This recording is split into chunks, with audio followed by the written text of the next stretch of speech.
Now, Mr. Speaker, members of the August House, listening to what Silash had to say basically shows to you where exactly government is, or opposition is in this debate.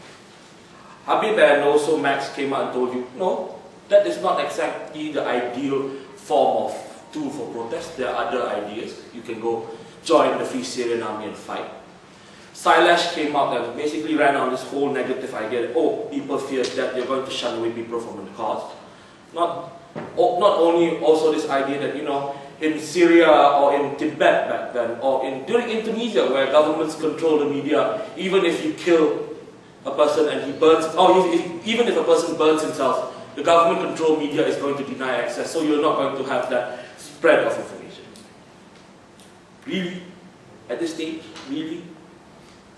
When you talk about that being a legitimate tool for protest, and you heard what Kim Heng, what Albert and my brother from another mother, Dinesh, just talked about, we understand essentially, we understand essentially when you talk about human beings in terms of the individual rights and the ability to hold the faith and decide what they want to do with their lives and the causes they believe in. We believe that suicide should be a legitimate tool for protest.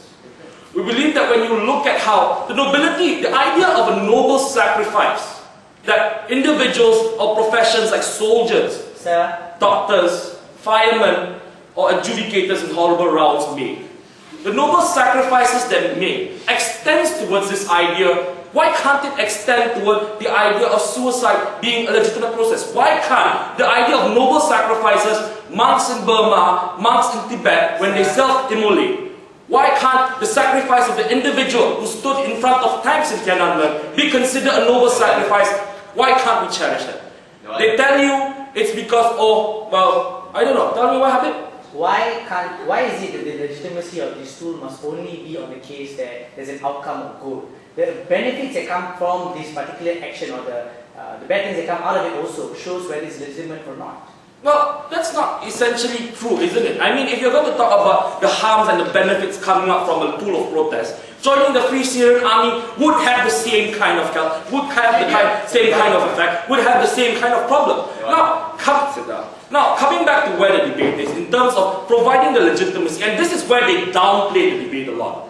This is where they came up with ideas that, oh, people fear death, they're going to shun it. We don't necessarily believe it, especially when Kim Heng talked to you about death of an individual via suicide as a protest, legitimizes that cause in terms of providing that empathy and providing that ethos of sacrifice, providing that idea that an individual, a man, can go towards the extremes of sacrificing his life in order for a cause, in order to highlight the oppression, in order to highlight the injustice a society, a country, or a group of people face.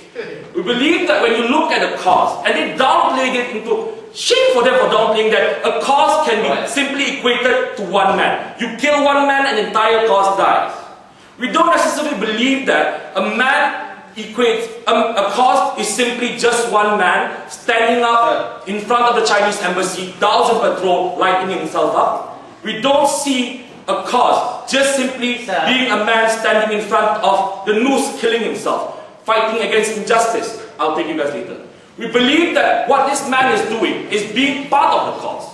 We believe that what this man is serving is sending a message throughout the country, through the state, to the individuals that are disenfranchised, to the international community, the kind of suffering, the kind of oppression, the kind of injustice faced in those circumstances. We believe that those ideas serve a purpose in legitimizing the cause, serve a purpose of sending that message across out. But before that, closing. Alright. Under less extreme cases, when you use this in, in liberal societies, you haven't responded to the idea about why it is necessary to use an unfair leverage in. Who are you to decide what cause is extreme? Who are you to decide what cause is important? Who are you to decide which cause or which ideas are worth fighting for? Yes, we believe that if you allow individuals to take, you allow individuals to affiliate with what cause they have, there should never be an audacity for them to belittle causes like freeing Tibet,